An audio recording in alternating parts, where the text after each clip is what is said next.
He's got to watch out for the YouTube police. That's true. YouTube cops come rolling in, shut us down. Yeah. How are you, Steve Stein? I am good, Dan. How are you? Good. Hey, I'm Dan Denley, founder of GuitarZoom.com. And this is my good friend, Steve Stein. How are you? Hello, everybody. Yes, thank you for being here, guys. Really appreciate you showing up to today's acoustic guitar workshop. Today, we're going to be talking about using a capo. And if you want to learn how to use a capo, keep watching. If you want to learn how to do it even faster and everything else related to acoustic guitar, you might want to check out Steve's brand new course called Acoustic Guitar. It's available at GuitarZoom.com. Everything we're talking about today, guys, we put in a nice, tidy playlist for you in the acoustic guitar playlist, which will be available for you on the YouTube channel, which is Steve Stein YouTube channel or the GuitarZoom YouTube channel. You might also check it out at the GuitarZoom Songs channel. We have a songs channel there you can subscribe to. Make sure you subscribe and hit the notification button if you want to get notified of every time we do one of these sessions for you. And again, everything we're talking about in these acoustic guitar workshops is related to Steve's new course, Acoustic Guitar by Steve Stein, available at GuitarZoom. How are you, sir? I am good. How are you? Good. Good. I'm excited to be doing another one of these sessions with you. Highlight of my day. What are we going to learn today about capos? Well, first of all, I know there's people out there that don't really understand what a capo is and how it works. And then there's other people that have a misconception of a guitar capo. So I thought it might be a really good conversation just to get out of the way of talking about the capo. So Sure. Really what the capo is, if you think about the guitar, the capo just acts like this white piece here is called the nut. And basically, if you think about the guitar, that's where the strings end, right? So if you play a D chord, okay, you play a D chord with a space in between, one fret right there in between, or an A chord, for instance, you've got a space in between, and then you've got the nut. So basically, what we want to do is we want to be able to take any of the chords that we're learning how to play and move them up the guitar. But in order to move them up, if you think about my playing a D chord, for instance, I'm pressing on the first, second, and third strings, but I'm playing the bottom four. So I have an open string right here. So if I just start moving up, the sound of the chord is going to get a little weird. I can hear part of the chord moving up in pitch because my fingers are moving up, but the part of the chord that uses the open strings isn't going anywhere. So what the capo does is it allows you to take that nut right there, the beginning of the guitar, and move it wherever you want. So if you think about it, if I was to take the capo here and press it or place it on the first fret, I'm going to just take a look here. Basically what I'm doing is just going right next to the actual fret wire. I'm just kind of placing the capo, clamp it down right next to that fret wire. I don't want to clamp it on the fret wire, and I don't want to clamp it way back here. I just want to get kind of close to it, okay? Just like that.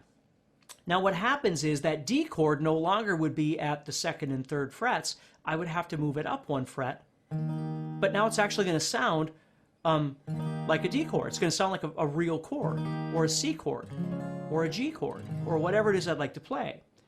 I can move it up wherever I want to the third fret, play a D, or a C, or a G. And what you're going to hear is every time I move it up, the guitar essentially is shrinking because these frets become useless. So the more I move it up, the higher the pitches get, and of course the more it's going to sound more like a ukulele or something as I keep going. So really, what is the purpose of the capo? Well, the first thing that we think about is the fact that we can keep the open chords that we're learning intact. So if you learn how to play Sweet Home Alabama, right, and you want the... And you want to be able to do all the licks and things that you normally do. You don't want to have to play it as like a bar chord or something. You want to keep it intact. It's just in a bad key, right? And this happens, one of the biggest places that I found myself using a capo, and I'm more of a rock guitar player, so I didn't use a capo a lot other than maybe a song that I was learning that had a capo. But I found it very useful when I was doing weddings. And the reason is because you know, I might be learning a song that the bride and the groom want for their wedding, and then the bride's maid of honor or whatever is going to sing it, right? And she's from wherever, not around here. Okay? So it's the morning of the wedding. I've learned the song as I normally would in the actual album key, the way it's supposed to be played, all that sort of thing. She gets off the airplane and shows up for the wedding, and she has learned it off some karaoke track or whatever it might be. And now here we are, right? I've learned it in a different key. She's learned it in a different key. Now, there's no doubt that I could revamp my chords and learn it in a different key, but maybe the song really needs to be in a certain key because of the fingering that I'm using with the chords or whatever. I mean, there's a million different scenarios.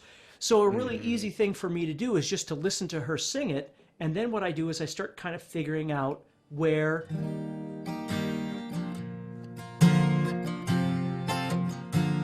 Okay, so that's how it goes. So she's singing. I don't want her to change anything. Okay, she doesn't do this. This isn't her livelihood necessarily.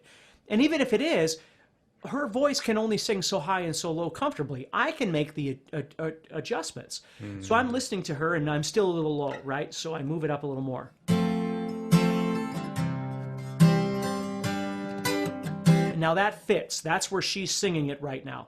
So I don't have to freak myself out on the day of the wedding either, because if you've never played weddings and funerals, they are the most stressful things you could ever play. Playing in front of 10,000 people, whatever.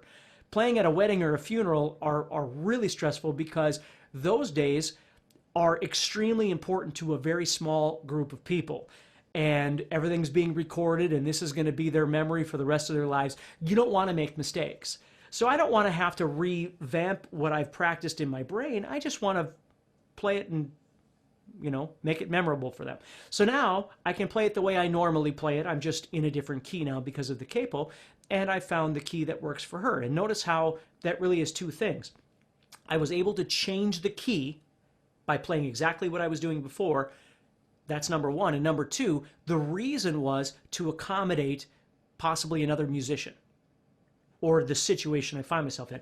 So that's a really valid reason why. So number one is how does the capo work? Well, all I'm doing is clamping it on, and it's moving the key that I want to play in. So I started off playing Free Fallin', right? However you like to play it.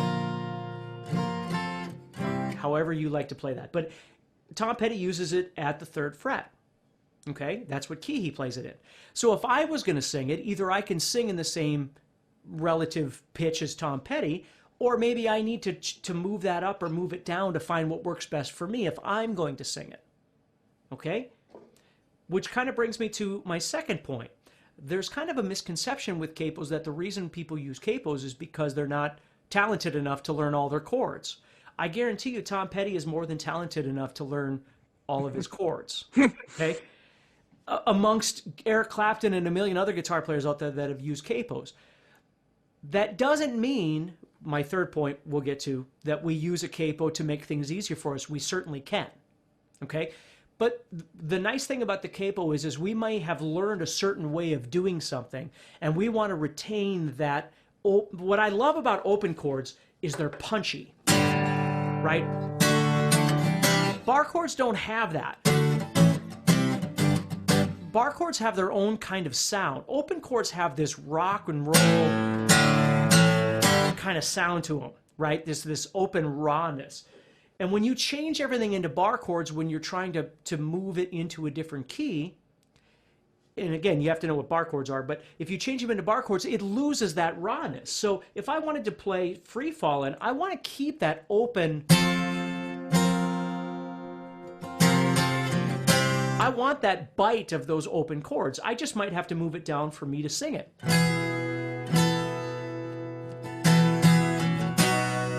Right? But I want to kind of retain the original integrity of the sound of that song. Mm-hmm. So for me, the capo you're not using the capo because you don't know how to play other chords. You're using the capo because you're trying to keep that open chord, you're trying to retain that open chord rawness. Okay? So number one, you're changing the key. Number two, you're retaining that open chord or maintaining that open chord rawness, that sound. Okay? Now, I got a couple more things, but is there anything you want to interject in there, Dan? No, I just have a question at the end. I don't want to interrupt you. Go ahead. Okay. So the third thing then is that sometimes what we wind up, and this is where the beginners come in.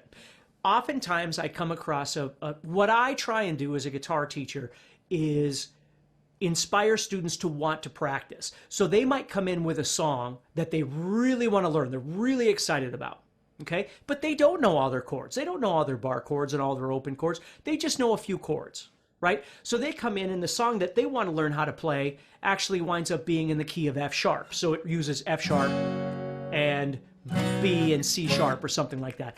Well, okay, it's their fifth lesson, right? They're not ready for those bar chords. And even if they were, we have to go through a whole conversation of bar chords before I can ever get them to the song that they want to learn.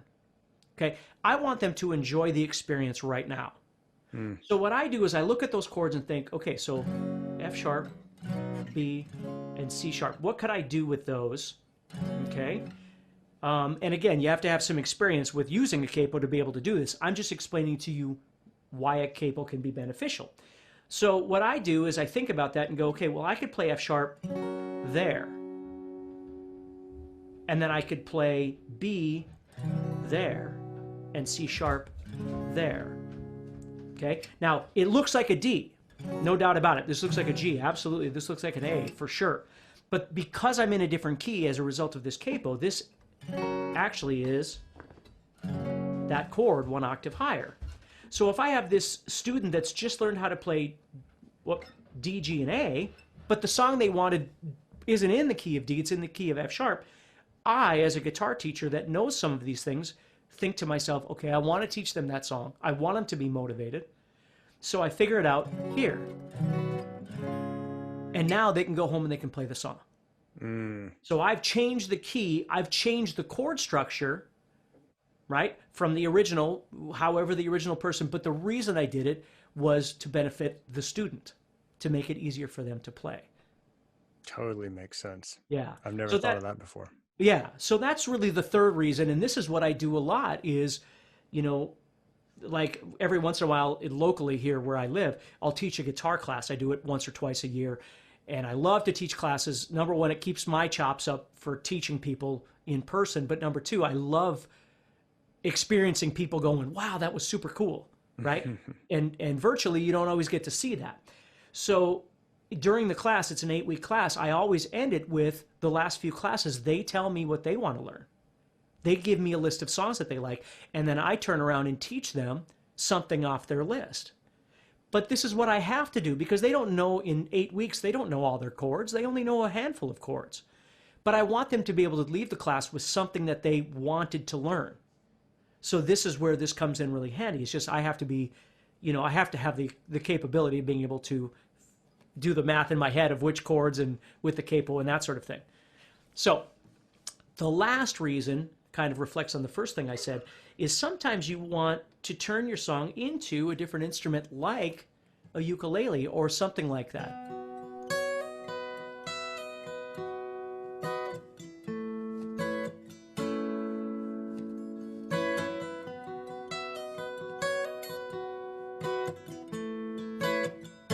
So again, it's because of the open chords and the uniqueness of open chords, I can get all of those sounds. When I play a bar chord, all my fingers are busy.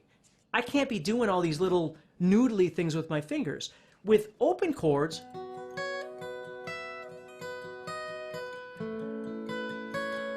I can do all that kind of stuff. But because I'm all the way up here on the 9th fret, it's giving me this real sort of high-pitched, again, you know, different kind of instrumentation, this different tonality that's really kind of neat. So it's a lesser reason, but for me, it's a really important reason because, again, I don't want to lose that integrity just so I can play them as bar chords. I want to keep that so I can actually keep that sound going. I always think, I forget how it goes, but...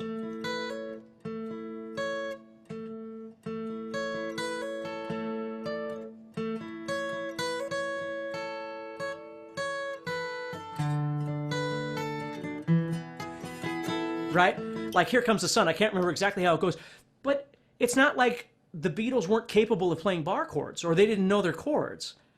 It's that in order to make Here Comes the Sun sound like Here Comes the Sun, it needed to be capoed in a different key for them to sing, but yet be able to play those open chords. So I just kind of always feel compelled to demys- debunk, if you will, this confusion that people have where the only reason you use a capo is because you don't know all your chords or you're too lazy to learn your chords. Maybe you are a beginner and the capo comes in really handy for keeping you on the track and keeping you motivated and learning songs. And I think that's wonderful.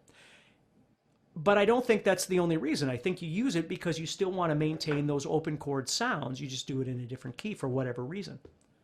I love it. Man, that's three great examples of how to use a capo that I hope opens people's eyes to kind of, you know, something you can use to maintain that integrity and that chord structure, or if you're a beginner, to not have to learn a bunch of bar chords and just Yeah, or you find yourself in a situation where you've learned a song and somebody else has learned the song, but you learn it in two different keys, right? Like the wedding thing is just a prime example because usually everybody is stressed out at the morning of a Ugh, wedding, and then you're trying to get all this stuff put together.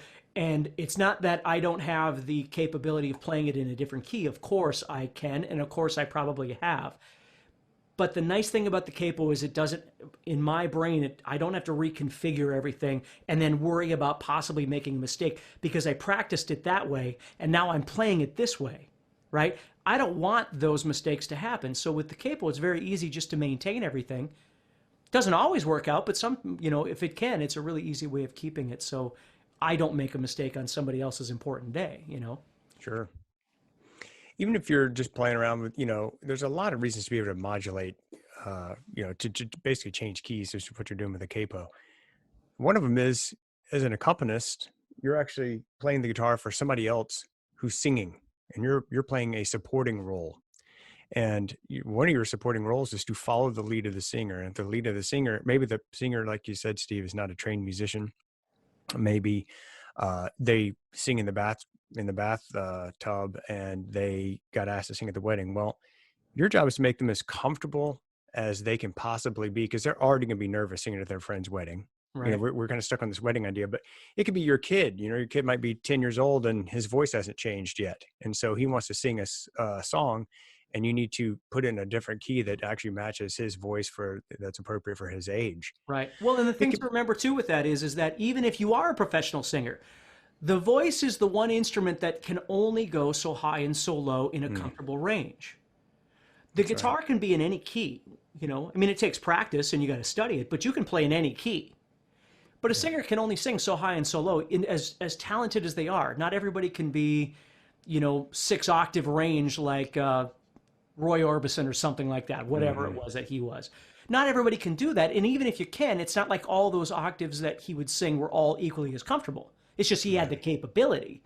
So we are, as guitar players, we always have to be aware of that singer, whether they're, like Dan said, a novice, or whether they're extremely talented. They still only have a limited range that's really comfortable for them. You were born with that, right? And yes, as guys, our voices might change, but then you're still left with whatever limited range you have That's right. after that. So sometimes we have to readjust for a very valid limitation of a singer. Hmm. And boy, it puts the singer at a much greater, puts them at ease when they know that their range is going to be within something they're comfortable, versus them having to sing super low or super high because you forgot your capo or you don't Yeah. know how to Well, use one. a prime example is my daughter and I. Like my daughter and I will do shows together, and so we'll pick a bunch of songs that we want to learn, and then I'll sit and I'll learn them all, which is a lot of material. And usually they're not all just strum songs. I mean, they might have a lot of stuff going on. And then when we get together, the first thing that we have to do is we have to reorganize what keys they all need to be in. So we'll sit and pick one song, and I've figured it out in whatever key it's in, and I've learned the tune, and she's learned the tune, right? But it was whatever guy singing it, and it doesn't feel comfortable for her. So the first thing we have to do, like I just off the top of my head, I can't remember if it was at third fret.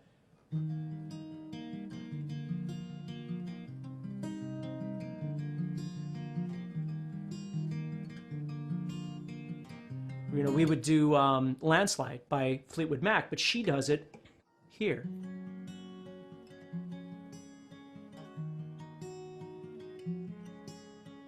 And I know that because we sat and figured it out. I don't want to leave. First of all, it's got a capo anyway, right? And nobody's going to argue that Lindsey Buckingham isn't a talented guitar player, right? He's already using a capo. But the fact that he's using it here for Stevie Nicks, but for my daughter, we had to move it up a little bit to find her vocal range, what was comfortable for her. So now I know it's at the 6th fret because we've done it so many times. Just different kinds of songs like that. So, I don't expect my daughter to have to sing it in album key. I need to figure out how to make it so she's comfortable, so it matches her voice. So Yeah, it's really cool. mm-hmm. One difference between the guitar and the capo really is a nice little shortcut where you can retain the exact chord forms and just move it. I've actually been in situations with pianists, and these people are fascinating to watch, where I'm the singer and I'll say, this thing is really low for me, like a church hymn or something, usually Sure. or a baritone range, and I'm more of a tenor. And I'll say, can you change this? Can you modulate? And 9 times out of 10, they can't, because with piano, there's no capo. You have to be able to look at something and say, I need to move this whole thing up a major third. And so you're still looking at a C, but you're actually, the bass note may be an E, and all the chords are completely different. There is no shortening the strings on a piano, for example. So and those people that's actually really hard to do. I don't know if there's pianists watching this that are like shaking Well, and their head. oftentimes they're sight reading too, right? That's right. So they have to transpose in their head of what they're seeing, which is just insane. It is insane. That's why keyboard or piano players now have electronic keyboards where they can just hit a transpose button and make it do the same thing we do. Yeah, exactly. Transpose. Yeah. So yeah, guys, this is super cool. Anything else you want to add to this, Steve? No, just understand how to use the capo and why you'd be using a capo in the first place. Whether you're a player, whether you're a teacher, whatever it might be. So yeah, I think it is an important skill to learn if you play acoustic and you're going to be playing with other musicians at all. It doesn't have to be necessarily a singer, although it's definitely the most important, probably the most common reason you need to transpose something. Guys, I hope you've enjoyed this session. This is the Acoustic Guitar Workshop. And please hit the old subscribe and notify button if you want to get notification of the next one we do. We're going to be doing several of these for you. They'll be available for you on the playlist. If you're just joining us, we've been talking about using a capo. You can go back and watch this on the YouTube channel. If you want to go deep into your acoustic guitar, you want to learn everything A to Z, capo, strumming, chords, chord progressions, licks, the whole 9 yards, Steve has a new course. It's called Acoustic Guitar by Steve Stein. It's available for you at GuitarZoom.com. Thanks for being here, guys. We really appreciate you. Steve, thank you, my friend. I really appreciate you. absolutely. Thank you very much, guys. And I'll talk to you all soon. Okay, guys. See ya.